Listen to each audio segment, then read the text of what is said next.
Welcome back, everyone. My name is Candice Sanderson. I'm author of The Reluctant Messenger and The Reluctant Messenger Returns. Over the past couple of months, I've been sharing with you some energy practices that I use every day. Let me quickly recap. One is opening to the 8th chakra. We do that by breathing in, piercing that 8th chakra, bringing that energy all the way down behind us, underneath our feet, and back to the center of our chest. Then what I do is I turn this into a reball, which is a resonant energy balloon, a balloon of protection. So you just imagine the energy going back up and then swirling around your body. You tuck it in underneath your feet, bring it back to your heart, up through your head again, and then swirl it in the opposite direction. So in essence, what you've done is you've created a toroidal field, a torus around you. And this will protect you. It will keep your energy intact as well as prevent some low-lying energies from affecting you. What we've also done, I have demonstrated how to use a selenite wand, using that wand to clean your energy field. And I've had some very interesting conversations with people who have had some fascinating results with using a selenite wand, and I thank everyone for those comments. I've also showed you how to use a pendulum. Pendulum is a lot of fun. You can do this just to be playing around and having fun, or you can be pretty serious with it. I've also showed how to stimulate the sensors in your palms, rubbing your hands together and using, I can do that, using your energy to kind of drill down and feel energy. But the question really becomes why? Why are we doing all of this? As you become more familiar with your own energy field, you'll be able to identify energy that's coming in thought, or whatever manner it comes in. You'll identify energy that's not yours, and you'll know to pay attention to it. Use your heart for discernment and decide whether you want to follow that guidance or not. But as you learn to see the world through the lens of energy, you become empowered. You begin to sense the world differently. Our lives are all about choices, and how we see the world is how we choose to see it. Will we let fear invade us, invade our space, or will we choose a path of wisdom, of kindness, of love? Now, a good friend texted me last night and mentioned that there were two types of fear. There is the rational fear that some of us have, and there's also the irrational fear that some of us have. The irrational fears are the ones, he said, that will drag you through a door of darkness. And I thought that was very wise for him to say that. And it made me start thinking about my own self. I, for example, let's talk about the coronavirus. I wear a mask when I'm in public. And I do it for several reasons. One is out of respect. It's respect for people that I might pass on the street or on the sidewalk. It's respect for the science and the data that support the reasons why social distancing is important, and so is mask wearing. But does fear enter into the process? I really didn't think so, but I guess it depends on how you define it.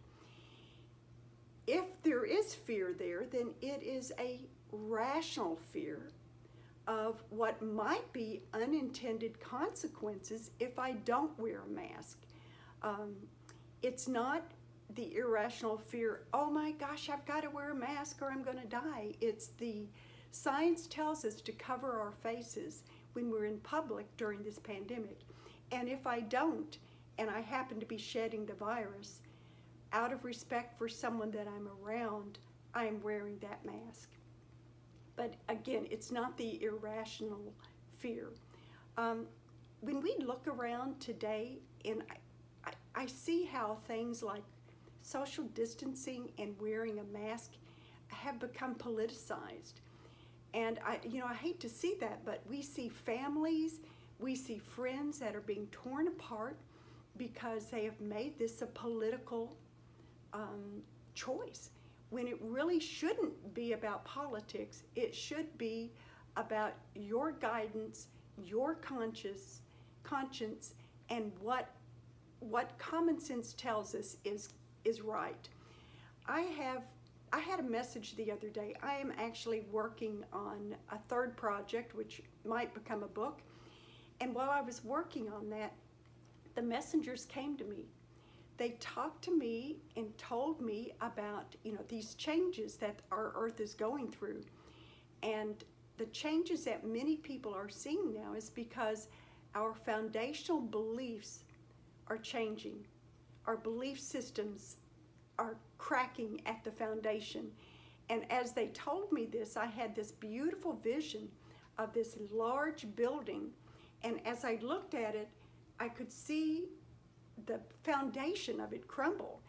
And I fully expected to see that this building was just going to topple and crumble, but it didn't. But the foundation just cracked away. And I kind of stepped back in the vision and looked at it. And underneath the building were these gigantic pilings that must have extended hundreds and hundreds of feet into the earth. And I realized this building wasn't going to tumble. It was stable. Its foundations its true foundation never shifted. It looked as if it had, but it had not. And then I had a message, and the messenger said, "We are with you. We are always with you in your time of need. Call upon us." And this is what's so important to do right now.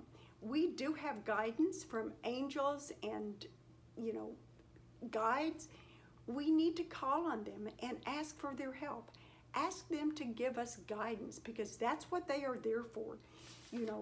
We are part of this planet, and as this planet goes through a transition, we make choices, and the choices that each one of us make will help this world. If you can keep love and gratitude and these higher vibrational frequencies in your heart, then you will become a beacon for others. As you learn to use your energy, you will understand what energy comes into you, that something you see on television or when you talk to a friend, and you'll decide whether that energy of the thought resonates with you or not. And if it doesn't, then let it go. If it does, if it's positive, if it's uplifting, then accept it. And as you accept more and more positive energy into your being, you will become a beacon for others to follow. And some point in time, there's going to be a tipping point, and we will see, as this earth makes her transition, that we are going to be higher. We will be vibrating at higher frequencies, and that will help the earth. So, do we have an opportunity to live a different life? You bet, But do we have growing pains while we do this? You bet we do. We certainly do. But will we embrace this opportunity for change? I certainly hope so. We're the ones that will decide what path that we're going to walk on. So thank you very much. If you haven't subscribed already, I would love a thumbs up and a subscription. Would be more than welcome. You can find my books on Amazon.com. Also, I have started a new series, so you can check out Spiritual Conversations with Candice and Carrie.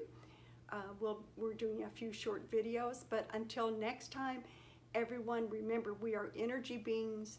Bring good energy into your life, and you'll see how your life will turn around and things will be better. So until next time, goodbye.